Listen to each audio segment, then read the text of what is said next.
Okay.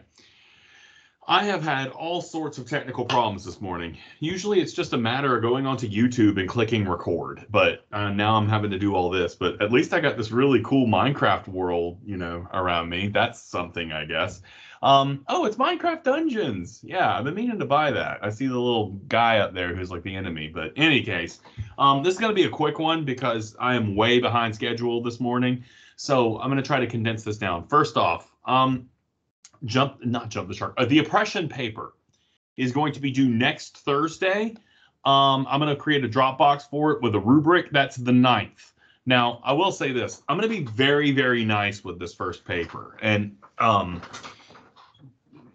mainly right now, I'm trying to get an idea where you guys are so that I can figure out ways to help you individually with your writing processes. Okay? So don't feel that you have to impress me too much on this one. Connect with it, pour your little hearts out, and we'll it's man, I gotta tell you, my recording woes have really thrown me off this morning. I'm like, I don't have enough Diet Check Cola in the world. Oh, look, it's like invisible. How interesting. um so in any case, that's going to be 2 pages, and we may go back and expand on it later. So keep that in mind. All right. Now, I should wear like a black shirt so that I'm just a floating head. Like, that'd be really cool. Anyway, so what I want to talk to you guys about today, one of the big problems that first comes up with my students when they start writing these papers, I got to move the channel, otherwise I'm going to keep looking at myself, is the introduction. I want to give you some help on this. Now, most students, when they're writing a paper, end up sitting down and writing the introduction first. Why am I so blurry? Nothing's going right this morning. Most students end up writing the introduction first.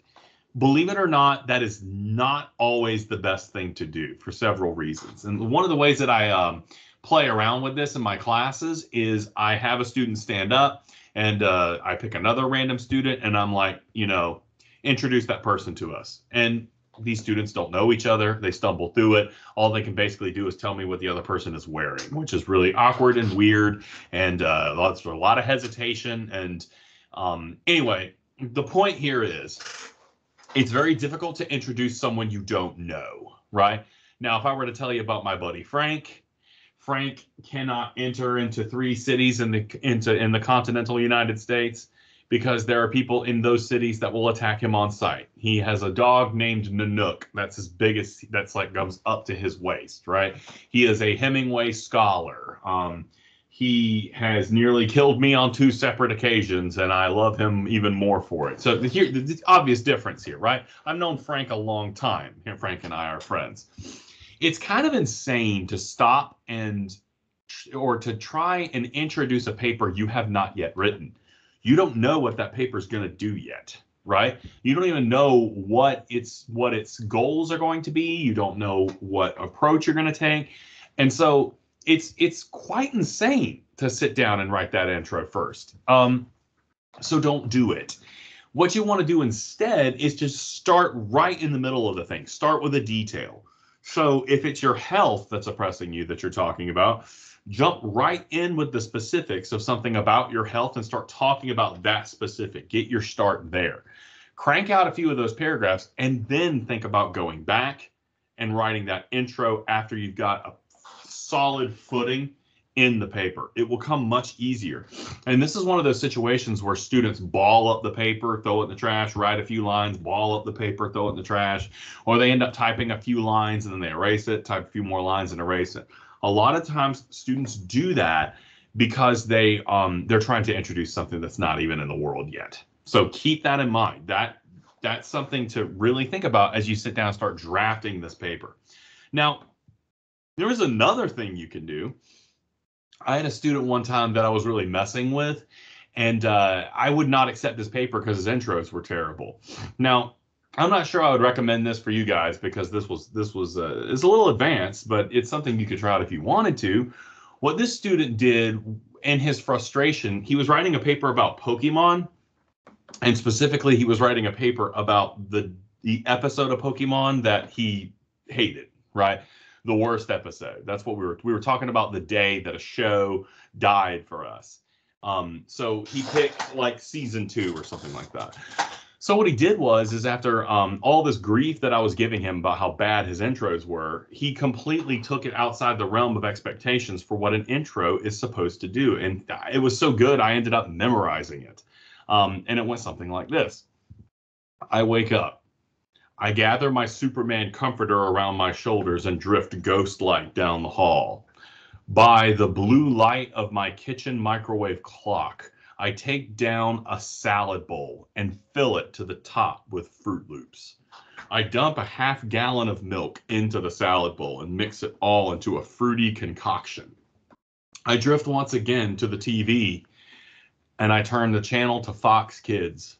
Little did I know that was the day for me, Pokemon would die. Now, what did he do there? So many times students have these conceptions about what an introduction is supposed to do, and they end up being cliches, right? Most students, and I probably would have done this too, will introduce a paper about Pokemon, something like, Pokemon was a show that premiered in Japan in 1992. It was followed up with a card game. And it's just like, what did Pikachu ever do to you, man?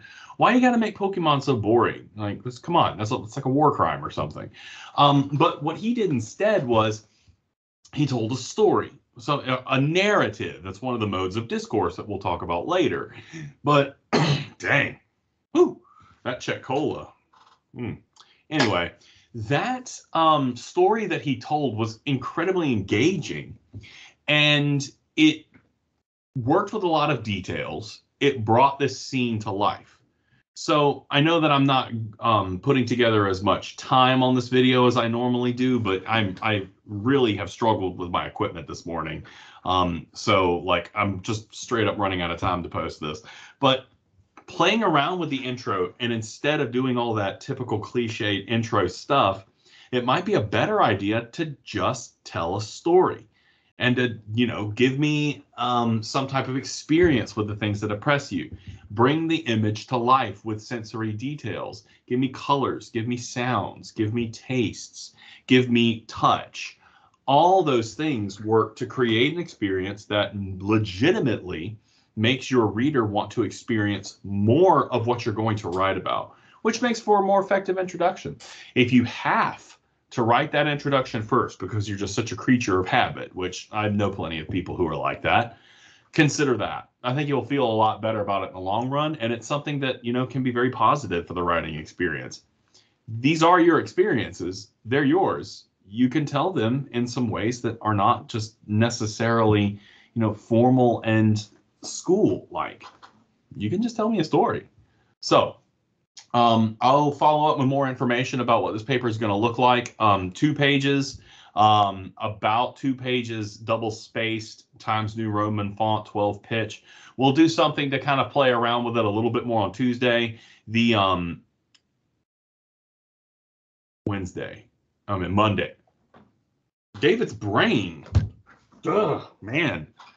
I just need a nap. In any case, well, next time we'll talk a little bit more about how to develop these particular parts of the oppression piece and get it together. And like I said, I'm not going to come after you like the cliche nightmare English teacher. That'll come later. So in any case, I think that's all for today. And I hope you guys are having a good one and can't wait to see what you're writing.